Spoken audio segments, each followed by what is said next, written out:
Okay, well, good morning. My name is Elena Troyer, and I have had the pleasure of knowing Brennan and Jill for about 10 plus years. I moved away for several years and then came back and got reconnected. But again, just like Jill said, my story, I know everyone here has powerful stories of things they've gone through and their journey with God. I know everyone's is unique, but this particular weekend study were really powerful for me that Jill chose specifically for just how God has worked in my life and the testimony that has come out of just different seasons of life that I've been through.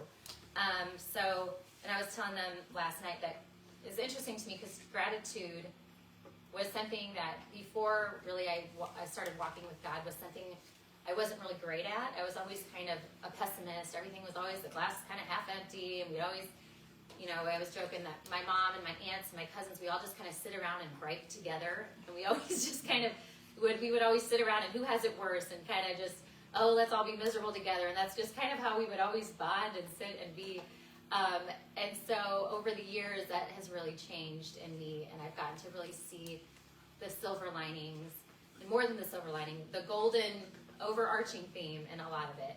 So what I'm going to do is I'm going to take you back to the beginning, and I apologize because I'm a talker, so I'm going to try to rein it in a little bit more than I did last night. Jill can holler at me if I need to. You're going to hear from me if you leave anything out. Just say everything. Okay, so I was born in Indiana. My parents are from Indiana, and my mom and dad got married, and it was my mom's second marriage because she had married her high school sweetheart, and he committed suicide. He struggled with depression, so she was really broken about that. My dad had been in a previous marriage, and they met in college. She was a nurse.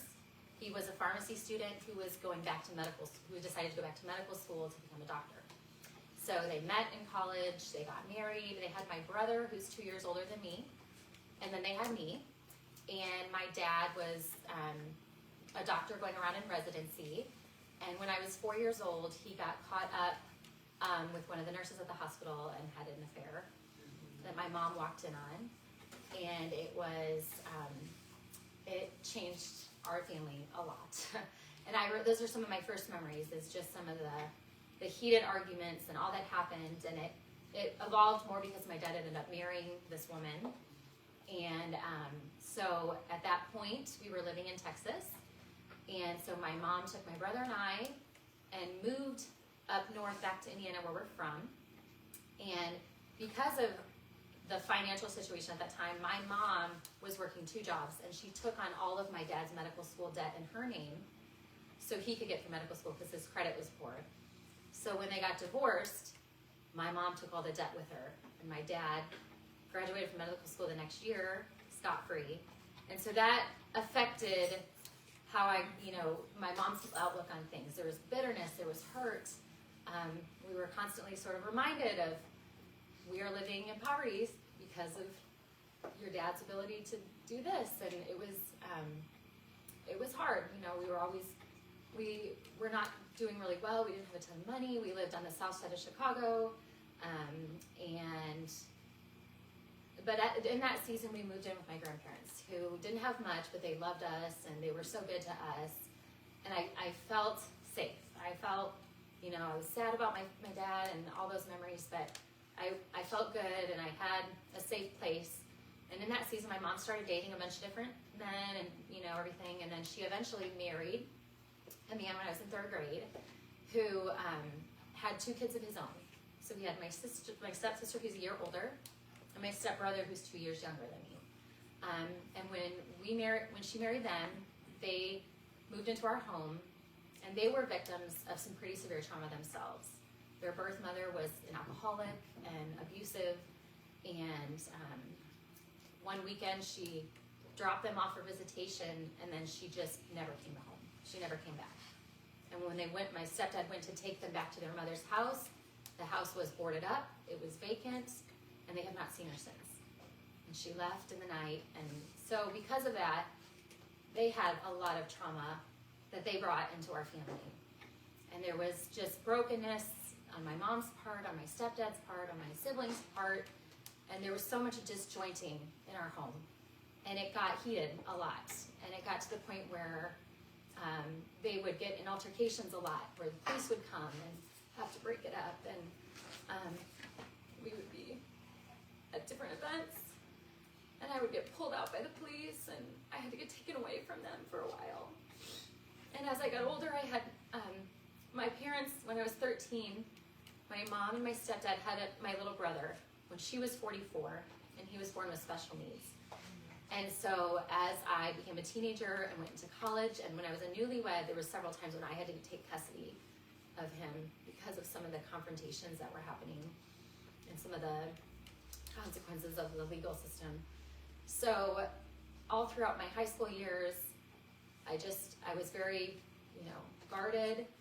And then my father was only in my life on occasion. So sometimes he would fly us out, my brother and I, and I felt like he was just trying to show off to his friends, to show, these are my children, and he would bring us out to he was a doctor, so his best friends all had jets and horses, and they would go on these elaborate vacations, and my dad was always at some island or on some cruise or on something. And between my mom's talking about the financials and me seeing it firsthand, I was always bitter because I was like, why are we living on food stamps when you're in Bora Bora right now? And, and he would fly us out, show us off for the weekend, and then ship us back. And he didn't know the extent of everything that was happening in my home, but I couldn't really share with him. I didn't really even know him. So I didn't really feel like he cared anyway, but it was kind of confusing. I lived kind of two lives, and so all throughout high school, my family didn't really know God. We would go to church on occasion, but our church experiences were a little jaded. We had a lot of church hurt. We were asked to leave churches because of some of the conflicts. We had one church, because my brother was special needs, he was disruptive, so they asked us to leave. So there's just things that I wanted to know God, and I had things of God sprinkled throughout my life where I see now where God was working and where he was infusing himself. There was, when I was about 7 years old, I came across a Jackie Velasquez CD, who's a Christian singer who was popular back in the 90s. And it was the first time I'd really heard some of the truths of God. And I love that CD, and I just listened to it over and over and over. And I didn't really understand all of it, but I knew how it made me feel. And so that was kind of in the background. And then I had a neighbor who lived across the street from us, she was older, and she always had a Bible study in her home just like this. And she would invite me over. And once in a while my mom would go, but sometimes I would just go by myself. And there was all these, seniored women and me. And I loved it. They all just kind of loved on me like a granddaughter, and they would invite me in and they would feed me, and it was really powerful. And so I had these like sprinkles of Jesus in my life, but then I had a lot of hurt too, and I had bitterness and, kind of confusion of contradictory of some of the things that Christians do, and knowing now, Christians aren't Christ. They don't always, they are not our Christ. They are people in a hospital just like us who need help. Thank you.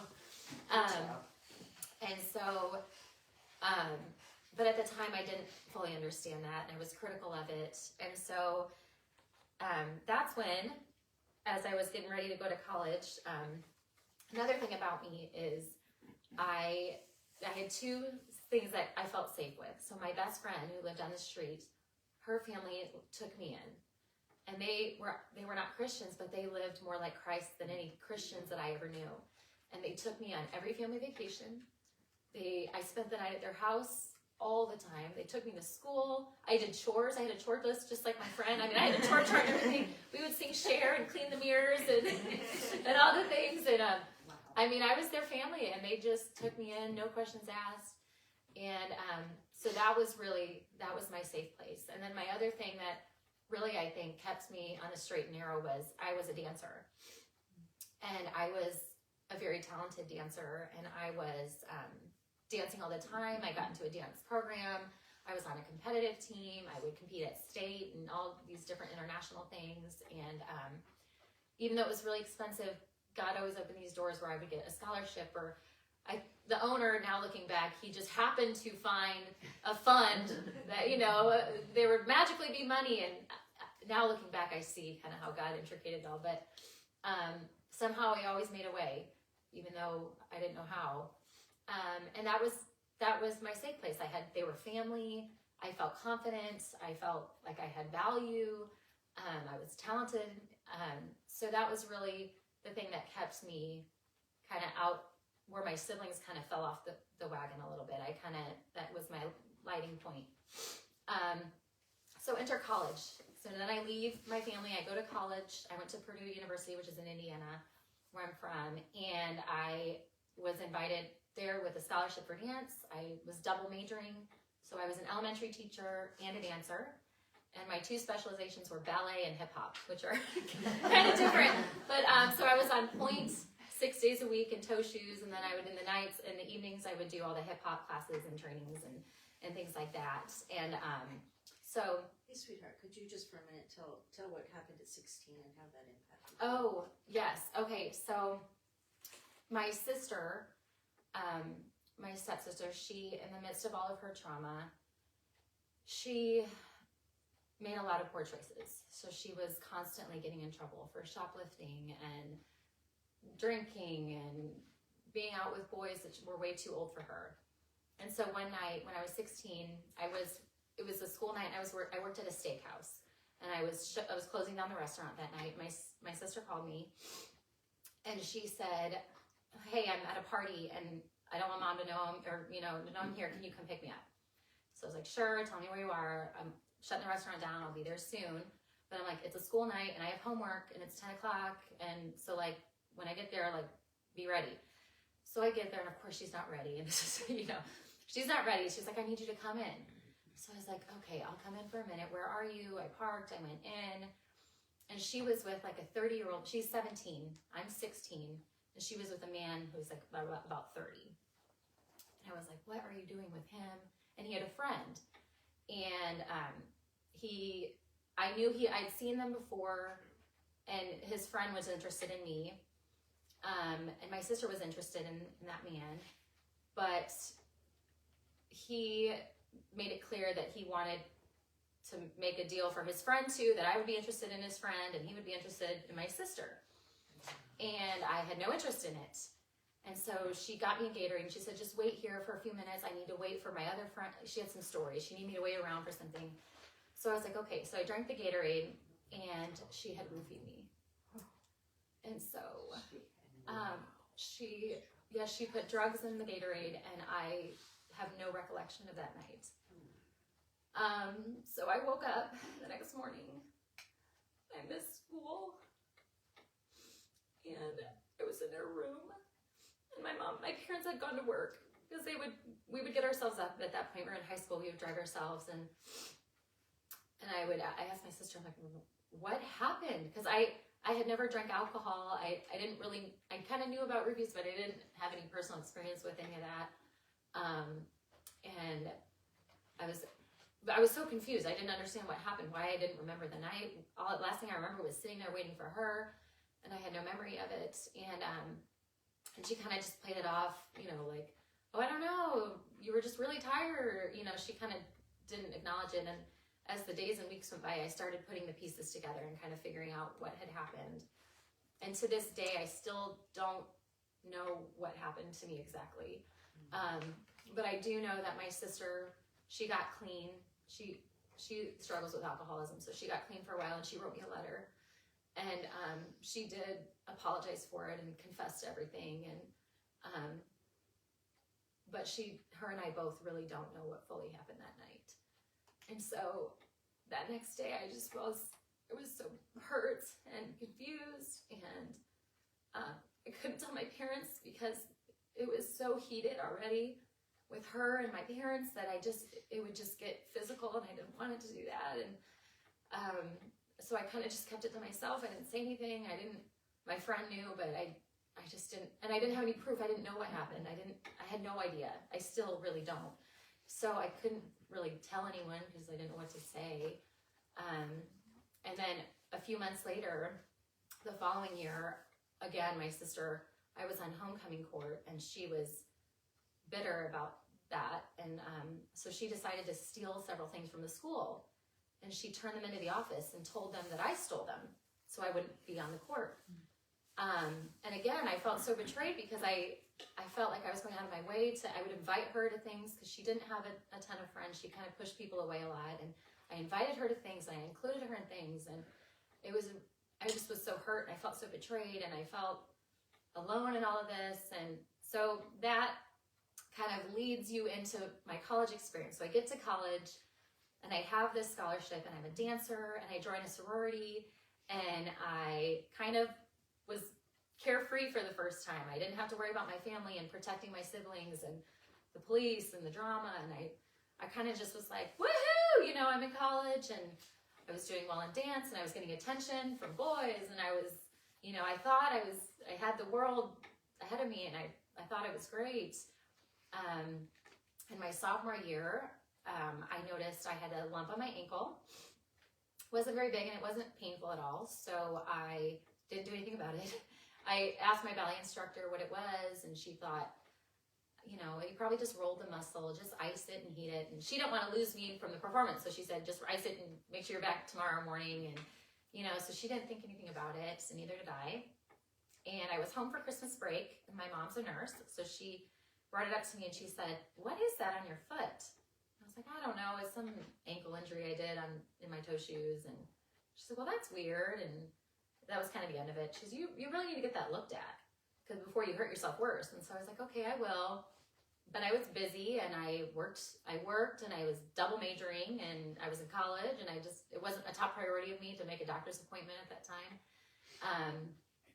So I went back to school in January. I didn't do anything about it. And then spring break, I went back home and my foot was on the couch again. And my mom was like, what is happening with that thing on your foot? It has grown so much. And I was like, you think? And she's like, you have got to get that looked at like right now. I'm going to make an appointment. Like that is not normal. And she thought it was like a muscle injury and she was concerned that it would cause me to not be able to dance. So I said, okay, Mom, I will promise you I'll make an appointment when I get back from spring break. I'll see if the college, like they have doctors on staff that work with a lot of the dancers. So I said, I'll see what they think. So even they didn't know really what it was. So they said, I'm going to give you an MRI appointment tomorrow or this week. Go get an MRI and see what it is. And that happened to be the week of midterms. So the whole week long, I was cramming for midterms. I got dance performances. You know, I'm working. All these different things are happening. And I go for this MRI, and they send me home. You know, they don't say anything. And then the next day, I'm on campus, and I'm walking literally into the building where I'm about to take my physics midterm. That I was cramming for all night, that, you know, so I'm walking in, I get this phone call, and it was my doctor, and he said, hey, you know, what are you doing tomorrow? I said, well, I have exams, that's in practice, and, you know, nothing. Why? And he said, well, you need to clear your schedule. He goes, you have a very severe form of cancer on your Achilles, and you need to make that your #1 priority. And so I was like, okay, you know, and I had all these questions, but I'm walking into this exam. I'm overwhelmed. I don't even really know what to say. I was in shock. So, and I asked, I said, okay, does my mom know? And he said, no, you're 19. I didn't communicate with anyone else. You're an adult now. So I was like, okay. Because I was kind of hoping he would talk to her because I knew she would have questions. And I didn't even, it was just so like overwhelming to me at that point. So I was like, okay, great. So I go and take my exam. And then I leave the building and I go to call my mom. And of course I called her and she has all these questions. And I'm like, I don't know, I just wanted to call you. So then I hang up with her and I called the doctor back and he didn't have a ton of information, but he kind of laid out some things for me. And so the next day I had an appointment with a specialist down in Indianapolis, a few hours away. And I could tell the urgency that they were acting with. I mean, they were like, we got to get this done now. We're going to do bone marrow biopsy. We're going to do tissue biopsy. We're going to do, all of it today. And they wanted to put my port in, like to start chemo and everything. And so they were pretty intense about it. So I get my tests done, and they tell me that it is, at that point, it was stage 3, group 3. It was a muscular cancer that was very rare. And up until a few years before that point, it had been misdiagnosed. So they didn't know a lot about it. They didn't really have a lot of treatment options for it. And the unique thing about it is it only happens in children. So adults don't get this cancer at all. It's strictly a pediatric cancer because you get this cancer when your muscles go through a growth spurt. So your muscles create this temporary enzyme to help you grow quickly. And then those enzymes dissolve when your growth spurt's finished, and they just kind of evaporate and go away. But when these enzymes get mutated, they actually create, the cancer is not a tumor, it is the muscle. So as the muscle grows, the cancer is embedded in the muscle tissue. So there's not tumors. You don't really get to remove a piece of the tumor. The only option is to remove the muscle.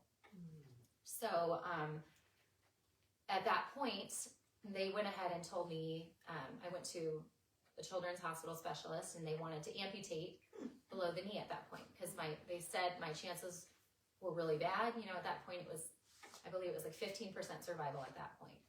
And so they said, really the only option you have is to do below the knee amputation and then start chemo. And I thought, I'm a dancer. At this point, dance was my life. Dance was my God, and so to speak. It was my everything. It was where I had value. It was where I had purpose. It's where I felt love. It's where I felt connection. I dedicated all my time to it. And so I was so confused because I thought, how is this thing that has saved me and has given me life is the thing that's killing me? Because they said it's the dance that caused it. Because you're battering your ankles 6 days a week in toe shoes, you've literally caused these muscles to create this enzyme. And so I, after that, they told me, we want you to get your amputation, like this week, we'll schedule it. And I just said, no, I'm not doing that. I have to try another plan before I just give my leg, And so, my doctor at the time, she told me that she refused to treat me if I wouldn't amputate. She was new out of medical school, and she said she only had, at that point, about 20 patients. And she said, if I died, which she was sure I would if I didn't amputate, she said, I can't afford, 1 out of 20 is a 5% death rate as a doctor. And she said, no one will touch me if I have a 5% death rate as an oncologist. I can't afford to keep you. And I said, well, I can't afford to keep you. Because I'm like, I'm not just letting you take my leg because you don't want a bad stat. I can't, I'm sorry, I can't. And it was a heated conversation because my dad and mom both came in for this conversation with the doctor, and they hadn't had a lot of time where we're all 3 in the same room. So this was already heated. My dad was as a doctor himself, he was like, just amputate your leg, stop, he was very much, there was no questions asked, that's what I needed to do. And my mom understood a little more and had more compassion and thought, well, if that's what you wanted, if you don't want to do that, we'll let you do it. So it was already kind of shaky in that sense. So I decided to opt out of doing amputation. We found a specialist in Chicago, so I transferred. I moved in with my mom so that during the treatment I could live with her. And then the only other factor was they wanted to start right away, but I was told that when I did these experimental drugs, I would never have children, that it would destroy my ovaries, it would destroy my fertility, that there had been no one in my age group that had tested these drugs, and all the animals they tested them on were all infertile. So, I said, well, if that's the case, I know desperately that I want to be a mother and I want to have children. So I want to do a fertility treatment and save my eggs for later down the road. So I have an option because I didn't know who I'm going to marry, and he might want to have kids, and I knew I wanted kids. And so, again, the doctors told me that was completely ridiculous. It was the worst idea because when you do a fertility treatment, you inject yourself every day with growth hormone. And what my problem was I had growth hormone that was going rampant and growing like crazy. And so I decided to do it was like 8 or 10 week fertility treatment with the injections and everything. And during that time, it was from March to May. So I wanted to finish out my college year because I thought, well, if this is the last time I'm ever going to be in college, I want to enjoy it. I want to do everything. I want to finish this semester and get my credits. And I want to be there for all these things. And so I was giving myself injections every day. I finished, and it worked out. The timing was perfect where the schooling and the hormones all ended like at the same time. So at the end of that season, in the morning I took my last final. In the afternoon, I was scheduled with twilight anesthesia to harvest my eggs. And then in the evening, I checked into the hospital to start my chemo. So I had this huge day with all these milestones and all this stuff that was happening. And at the time, I was supposed to be leaving for Italy in a week because I had signed up to study abroad in Italy that summer before I knew about the cancer. Back in like January, I had gotten a scholarship, I signed up, I was set to go to Italy. And so I go to get ready to start my treatments, and I am having a pity party for myself because I'm thinking to myself, I'm supposed to be doing all this stuff in college. I'm supposed to be packing for Italy. I'm supposed to be meeting cute Italian boys and studying abroad and going shopping and trying food and seeing the world. And, you know, as a 19-year-old, I was, you okay? So anyway, I was really sort of having a pity party for myself. I mean, I was bitter, I was angry, I didn't understand. I felt betrayed by dance. This one thing that was supposed to be my savior was, how is it that was the one thing that was causing this illness? But God. So I get to the hospital that night. I finished my semester. I checked in for my first treatment. And I was in Chicago, so the rooms were crowded. There's 2 patients to every room. And this is a pediatric hospital only. So I am by far the oldest patient there. You know, everyone else is young. And that first night when I went to start my treatment, my roommate was a 6-month-old little girl. And she was in this little glass, like those little plastic cribs. She was immune compromised, so her parents couldn't be with her. And she was alone in this little clear box. And she was so sick. And she was crying all night and vomiting. And in that moment, it was, like I said last night, I didn't really fully understand God, but I knew that it was God or the world or whatever, karma, whatever it was, that it was God telling me, like, be quiet, quit complaining, knock it off, quit feeling sorry for yourself. And the whole night, I just laid in my bed as I was getting my drip line, and I was getting sick myself, terribly sick. And I just thought, I cannot even complain. I cannot even complain. This little girl can't even speak. She is so sick. And she looked so malnourished, and she just kept vomiting in her crib and her little box, and the nurses would come in, and they couldn't even they had to have gloves and plastic and paper because she was so sick, and they couldn't even hold her.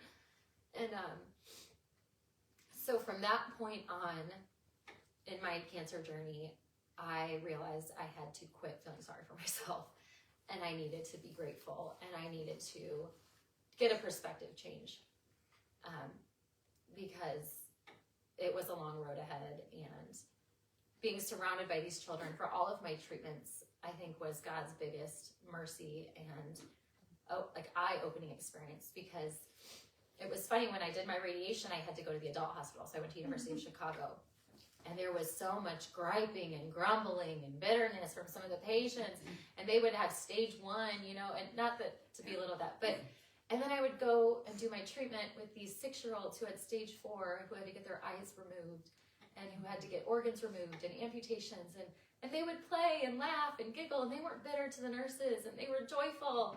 And they had every reason in the world to be sad and angry, and they would play. And I just remember, I want to be like these little children who just had these tender hearts. And it was hard because at the time there was 4 of us being treated on these experimental drugs for what I had. And throughout the course of my treatment, I was the only one who survived. And so seeing each one of these children pass away, I had a lot of survivor's remorse.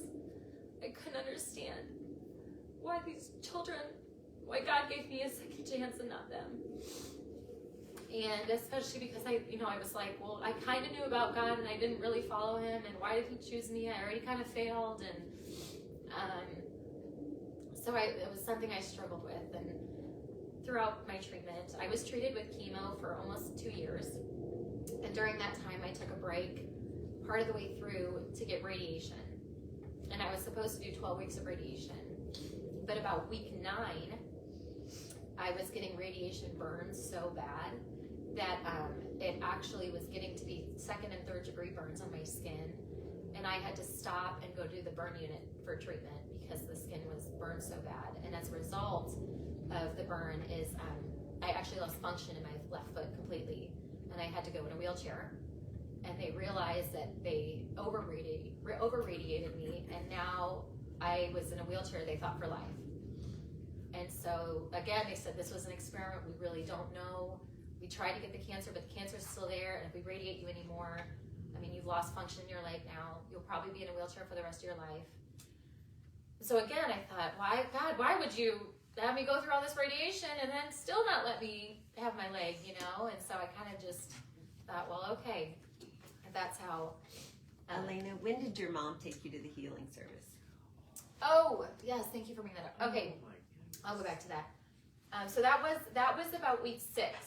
So at week 9, and I don't have all my pictures at the time. My laptop that I had, it got ruined, and so all of my really powerful pictures are all destroyed. But my friend took that. She came with me to a radiation treatment, and she had that and sent it to me. So that was about week 6 or 7 of my treatment. But yeah, I'm glad you brought that up. I almost forgot about that. So to back up really quick, after I was told to amputate my leg, my mom had heard about this healing revival event that was happening in the church 20 minutes from us. And she had heard about it. And she was desperate to do anything because she knew how bad I wanted my leg and I didn't want to amputate. She knew we didn't know really what the right decision was. And so she decided to take me to this healing service. And I was kind of like, what? You know? And part of me, I didn't even want to get my hopes up because I was like, I was kind of angry. I'm like, I don't even want to go because then if I don't get healed, I'm just going to be mad. You know, like, don't even dangle that in front of me, Mom. But she really wanted me to go. So I said, okay. And deep down, I really wanted to be healed. So I thought, okay, we'll try it. So I go to this healing service and they're praying over people and laying hands on people. And then as it's ending, my mom and I were sitting there, and this woman who I'd never met in my life, didn't know who she was, she came up to me and she said, I really feel like God is telling me to come up to you and say this. And she said, I want you to know that I've seen you.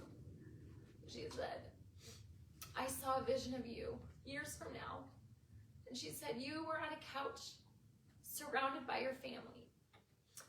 And she said, you have everything you've asked for. And she said, and it was beautiful. And when she said it, it was so powerful.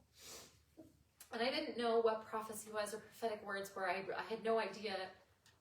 I was so confused. I was like, who is this woman? Who told you to say this? You know, I'm like, does she know my mom? Is my mom trying to get me happy? You know? But I knew when she said it, it was like God was speaking to me directly. I mean, it pierced my heart. I had never had that sort of connection before with God in my life. And I knew that I knew that was God directly speaking into my heart. But I was, again, after she walked away, and I was just dumbstruck. I didn't know what to say. I don't even know if I said thank you. I mean, my jaw was probably open, and I just kind of stood there processing everything.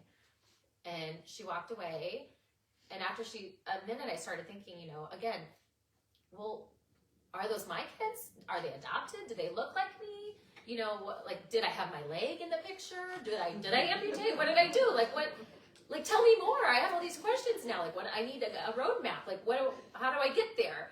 You know, but she was gone, and I was like, well, that wasn't helpful because now I don't know how did I make that happen? Did I do the amputation or not? Did I, you know?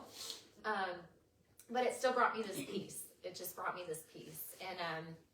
And so during my treatment, I actually I was in the gift shop at the hospital and I found this book and I bought it. This is really one of my first, like, other than a Bible that I had, this is like my first like book of truth with scripture and stuff in it. And I found two scriptures that were really powerful to me. And the first one was James 1:2-4. Consider it pure joy, my brothers, whenever you face trials of many kinds, because you know the testing of your faith develops perseverance. Perseverance must finish its work in you so that you may be mature and complete, not lacking in anything. And that verse popped off the page to me. And it really spoke to my heart. And I knew in a weird way that that's kind of what God was doing with me.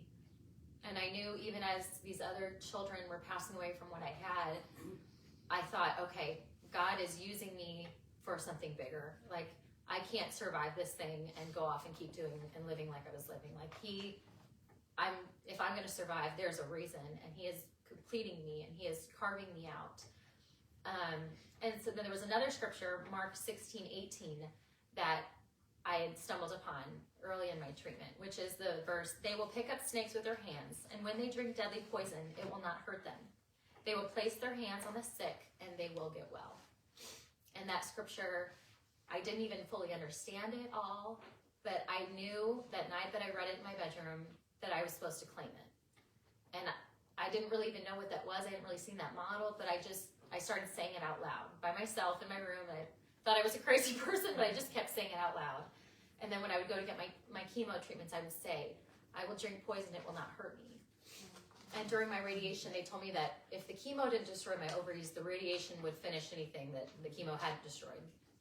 And so I would lay every day, Monday through Friday for 9 weeks on the little radiation bed, and I would hold my ovaries, and I would just say, I would say that verse over and over again. Every day, I would just lay there with my hands over my ovaries, and in my mind, I was protecting them from the radiation beams, and I would just pray over them and say, okay, like, God, if that's what you say, you'll do.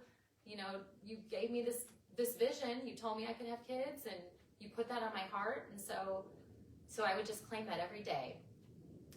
Even though the doctors the whole time kept saying my periods had stopped, and they said, you're done. Like, you're going to enter into menopause. Like, your system is now shut down.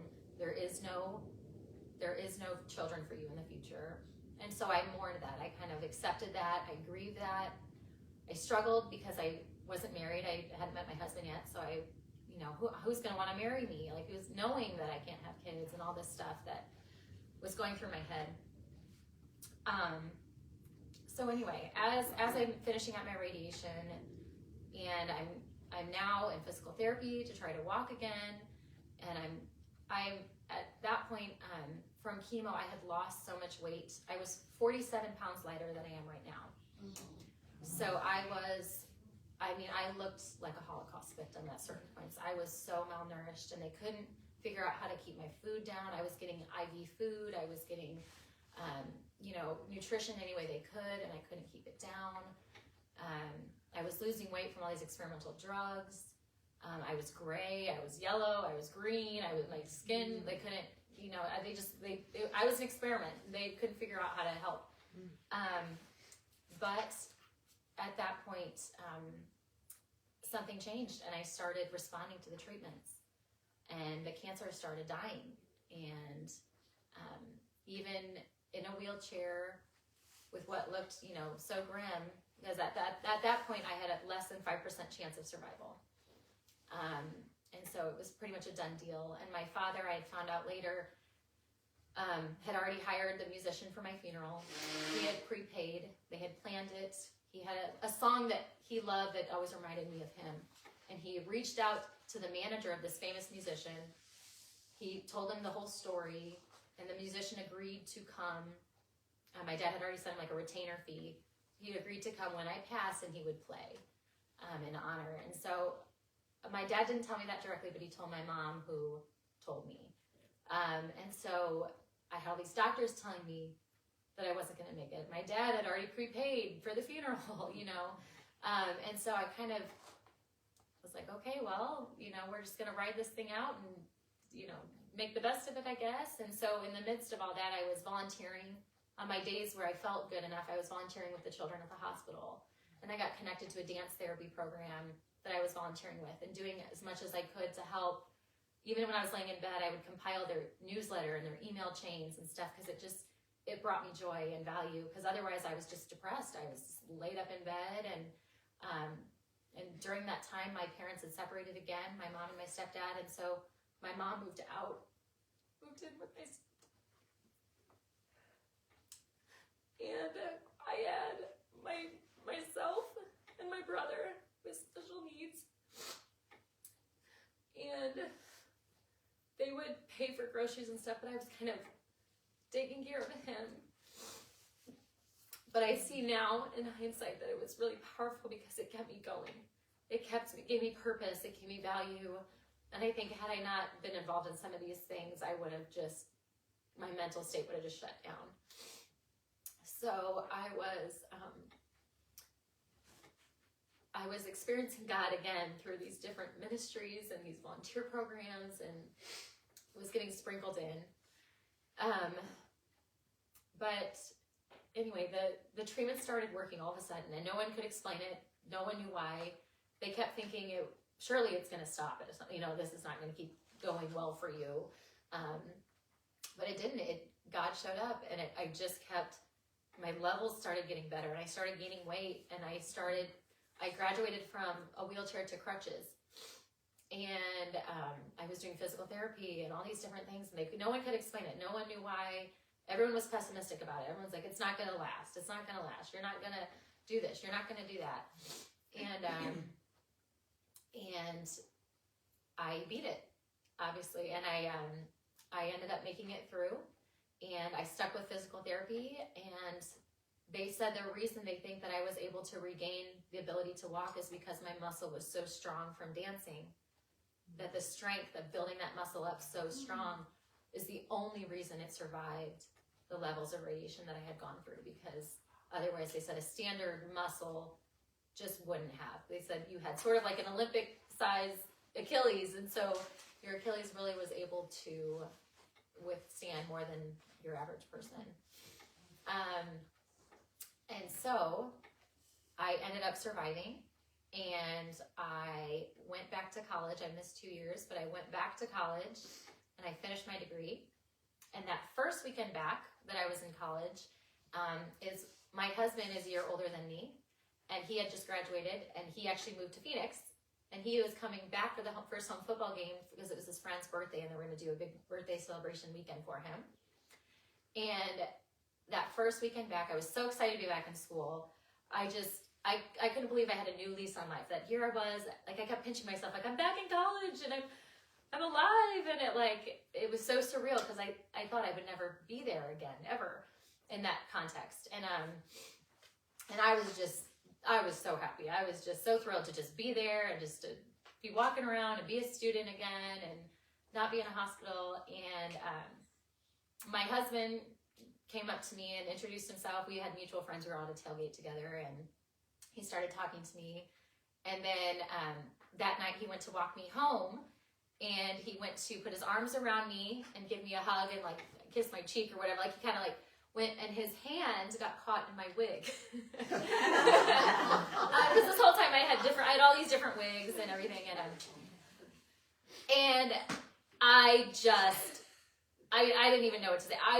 My jaw dropped because I had just met him. I mean, we only knew each other for a few hours and we hit it off, but like I hadn't had that talk with him yet, you know. And so, like the whole wig just went back, and he just kind of was.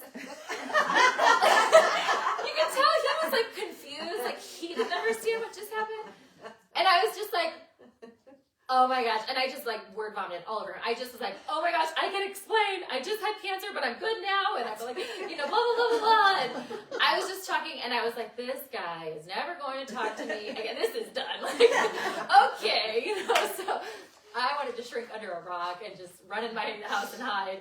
But he was so sweet. He said, my brother-in-law is finishing up chemo right now. And he's bald too. And he's like, I think that's amazing that you're even here with the wig. I mean, that's really cool, and that's awesome. You survived, and now, you know, he was just so sweet about it, and I couldn't even believe that was like his response, to be honest, because I think I would have been like, what, you know, but he was so sweet about it. And then even the next day, he wanted us to rendezvous again. And so, you know, our mutual friends were all kind of hanging out together again. And I said, well, I might pop in at some point, you know, we'll see. Because I was didn't really want to see him again. I was mortified. I was like, this guy's never even, like, I'm so embarrassed. I don't even, but he's like, no, you should come. Like, you know, so I thought, okay, I'll stop by for a minute. So we were hanging out. And as I'm talking to him and his circle of friends who I didn't really know, this other girl comes up to him and says, Alex, why are you talking to some girl wearing a wig? And like, was just so cruel, but in front of everybody, like in front of the whole circle of people. Well, at that point, I'm like, okay, I am mortified. Like, I'm never going to talk to these people again. Now that everyone knows I'm wearing a wig, it's, you know, and he stood up in front of everyone and he said, that wig makes her more beautiful than any woman in this tailgate. You know, he's like, that wig is what makes her amazing. And I literally was like, I am going to marry you. I'm like, okay, you know, because at this point I was kind of gone. I was still a little discolored. I still was bald. You know, I just was not feeling confident. And the fact that he even stood up for me in front of these people, and I mean, that was it. And so from then on, we fell in love, and he would come out all the time to see me. And we ended up getting married, obviously. And I was telling them last night, our first date, my first time I came out here, he surprised me, and I stayed with his sister. And I had told him that after I survived cancer, that I had this bucket list of all these things I wanted to do. And one of them was skydiving.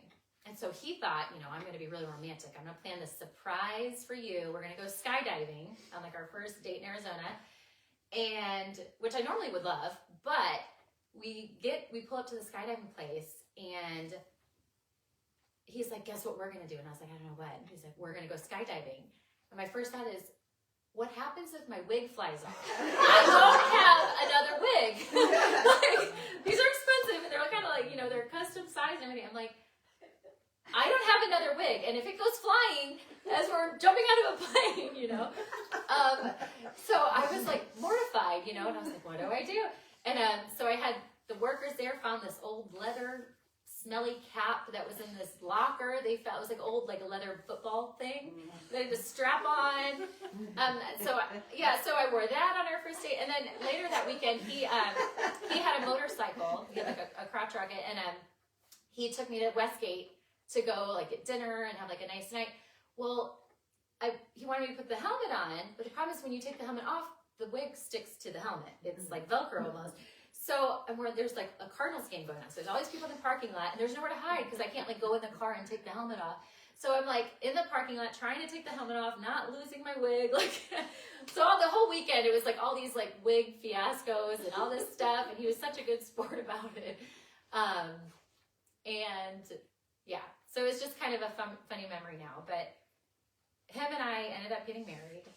And again, when the second or third date, I had told him, just so you know, I'm not going to be able to have kids. And I kind of just laid it all out for him. And it was kind of funny because it was like the second date, and I was telling him, you know, I can't have kids. I have my eggs frozen if we want to use those at some point. And my mom, of course, was like mortified. She's like, you told him about your eggs on the second date? You know, and I was like, well, at this point, like, I gotta know if he's in or out, because otherwise it doesn't really matter. Like, you know, and so she was like, I can't believe you said that to him. But I'm like, well, you know, I guess know the whole story, I guess. And so, but he was a great sport about it. He's like, well, we'll figure it out. We'll adopt, because I was like, I want a lot of kids, so we might be adopting, or who knows. And but he went along for it.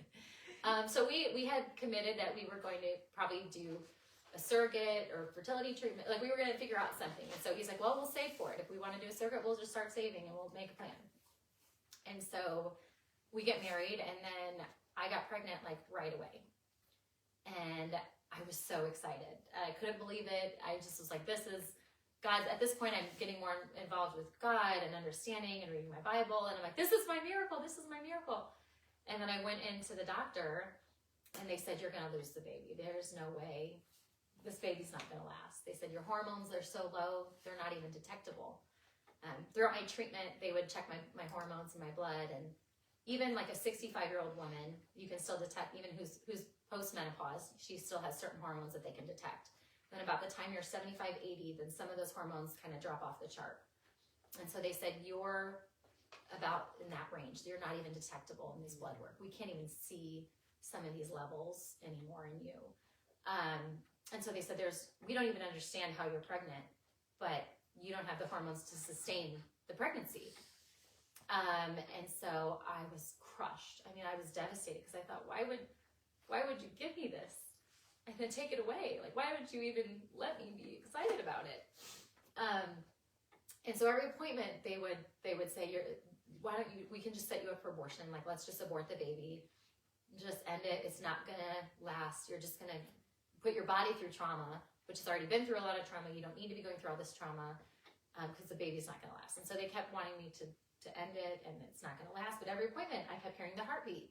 And every appointment, the baby was healthy. And every appointment, it was everything they said it wouldn't be. And so I ended up having my firstborn, my son, who's 10. I had him, and then 6 months later, I got pregnant with my daughter. So I had 2 in 15 months, and both they were natural births. I mean, no, fully healthy, born on time.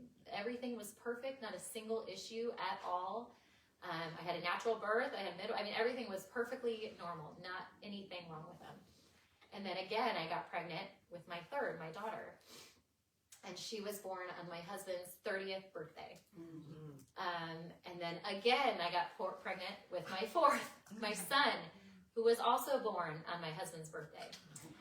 And so at this point, you know, during that season, I was doing like a book. I was reading a book and a study about how the Bible uses numbers and how God speaks in numbers and how there's meaning. And I know we've talked about that with Jill and things. And so all these different things were swirling around. And it dawned on me that their birthday is 5-7. And 5 in the Bible represents grace. And 7 represents completion and perfection. And I realized that God had given me a husband, a son, and a daughter, all on the day of grace and completion. And so they were all born on May 7th. So even now we have triple birthday every year. All 3 of them, my husband, my son, and my daughter, all share the same birthday on May 7th. And it has just been so powerful. And then after my fourth was born, I had a friend come over and take some photos of our family because I wanted to, you know, capture this season because that was our last. We knew that was going to be our last, and I was grateful God gave me 4, but I felt that was good. And you destroyed the eggs. Yeah, and we had the eggs destroyed earlier on. After that, we had my second,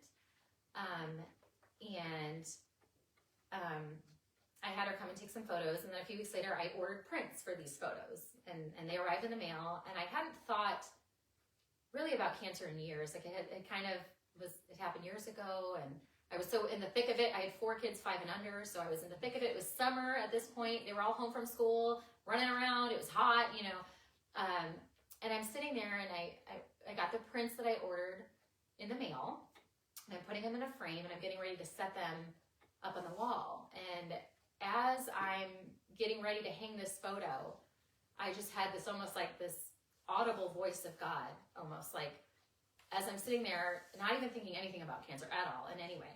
And I'm hanging this photo on my wall, and it was almost like I heard a man in my house say, "I told you so." And it caught me off guard. And as I was hanging up the picture, it dawned on me that the picture was the picture of us on the couch.